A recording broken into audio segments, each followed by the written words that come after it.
Bem-vindos ao canal Calde Esportes, eu sou o Lucas Calde e a partir de agora vou te deixar muito bem informado com notícias de futebol. Antes, não esqueça de caprichar o dedo desse botão de te inscreva no canal. Começar o vídeo de hoje falando da verba de transferências para o Vasco nessa temporada de 2025 no futebol, né? A equipe destinou 40 milhões para investimento no futebol. Desses 40 milhões, 15 irão para a reforma do CT, tá? Melhorias urgentes do CT Moacir Barbosa, ou seja, 25 milhões é o que restam para o Vasco reformar o CT é 15 milhões, reformular aí o seu elenco e fazer algumas contratações. Para os valores atuais do mercado, realmente é bem baixo, né? Isso não dá nem 5 milhões de euros. A gente vê, por exemplo, o Palmeiras pagando 115 milhões pelo Paulinho, para a gente ter noção da disparidade e do quanto a situação financeira pega bastante no Vasco, né? Com a SAF que não deu certo, com uma outra SAF para entrar, mas de fato não fecha, não consegue se concretizar. O clube era a SAF, né, com a 777, regrediu, voltou para a associação por conta de problemas judiciais.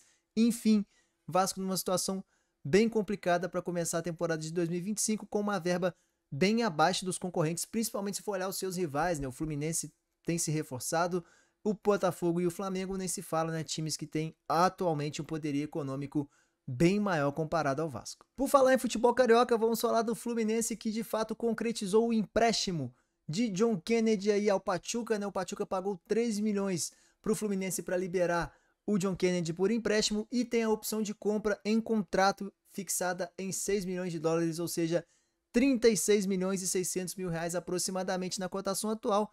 John Kennedy que tem todo o potencial, tem tudo para ser muito mais do que é, mas por algumas questões extra-campo não consegue desenvolver o seu futebol sempre no ápice, tá? O jogador cai e oscila entre bons e maus momentos. Eu acho que esse empréstimo vai ser bom, tanto para ele, que já estava um pouco desgastado aqui no Fluminense, apesar de ser, ídolo, né? Não deixa de ser ídolo da equipe, gol do título da Libertadores, mas estava um tanto quanto desgastado essa sua situação extra-campo, vai respirar novos ares e tá com um belo passe fixado aí de 36 milhões, ainda pode render uma boa grana ao Fluminense. John Kennedy, então, de fato confirmado novo reforço do Pachuca. Seguindo falando do tricolor carioca, a equipe é mais uma das interessadas, mais uma das equipes interessadas em contar com o Rony na próxima temporada. A gente trouxe no vídeo de ontem que o Galo também teria feito uma sondagem, o Fluminense repetiu essa sondagem aí e, segundo o GE, deve abrir uma negociação essa semana para tentar um acerto com camisa 10 do Palmeiras, segundo o Globoesporte.com, né? Quem resumiu a matéria pra gente aqui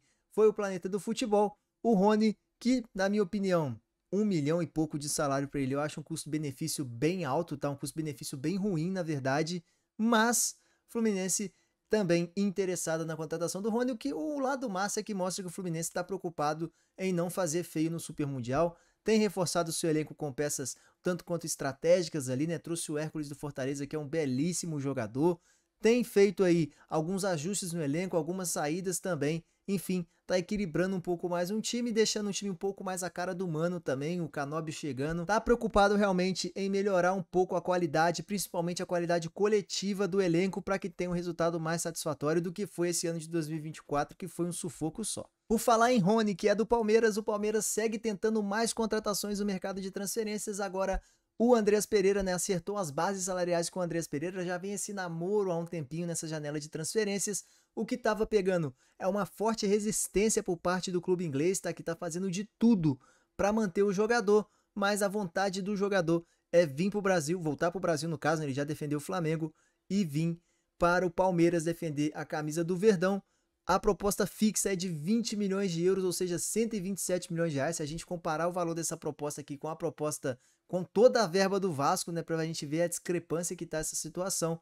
Mas, de fato, uma proposta interessante. E aqui, ó, pessoas próximas a Andreas Pereira começam a ver nas conversas de hoje uma flexibilização maior por parte do clube inglês, que se mostrava bem resistente em negociar o atleta. Aparentemente, o clube inglês está agora, de fato, mais flexível para fazer uma possível negociação, pesando muito também a vontade do atleta, a vontade do jogador de vir jogar no Palmeiras. Ironicamente, né, o Andreas Pereira foi o culpado daquela falha na final da Libertadores, quando ele vestia a camisa do Flamengo, que deu o gol aí pro Davidson, né, e o título para o Palmeiras. Então, bem próximo aí de acontecer um final feliz, depois de esquentar, esfriar, aparentemente Andreas Pereira pode sim ser jogador do Verdão, muito porque a vontade do jogador tá fazendo com que o Fulham flexibilize mais, né, esteja mais maleável assim a negociar o atleta. Vamos agora falar da nova regra da Copa do Brasil, novas regras da Copa do Brasil, né, e por que isso pode ter acontecido. Vamos lá.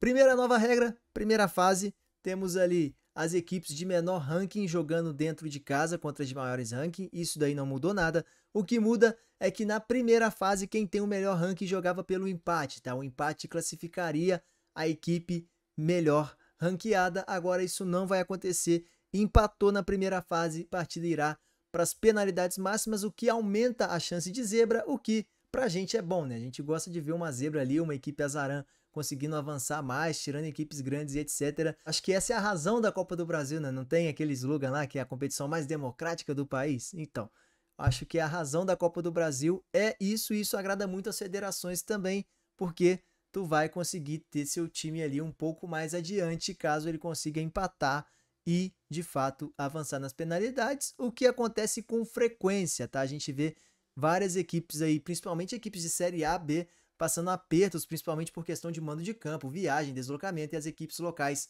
tendem a tirar ainda mais proveito disso. Segunda alteração é que qualquer jogador que disputar a primeira ou a segunda fase da Copa do Brasil, se ele for transferido para uma outra equipe, ele pode jogar a Copa do Brasil em duas equipes diferentes, desde que ele jogue até antes da terceira fase. Ou seja, jogou a primeira fase, jogou a segunda fase e ele foi transferido no meio do ano para uma equipe que está nas quartas semifinais, ele vai poder jogar sem problema nenhum, respeitando esse limite de duas equipes no máximo na Copa do Brasil. Na minha opinião, melhorou e melhorou bem, né? A gente teve o caso na última Copa do Brasil do Daverson não poder disputar, porque ele já tinha disputado pelo Cuiabá e, de fato, não pôde disputar, fez muita falta pro Galo naquela final contra o Flamengo. Dessa vez isso não iria ocorrer, né? Porque, salvo engano, o Daverson jogou Cuiabá e Portuguesa do Rio de Janeiro, que foi ali logo nas primeiras rodadas, nas primeiras fases da Copa do Brasil.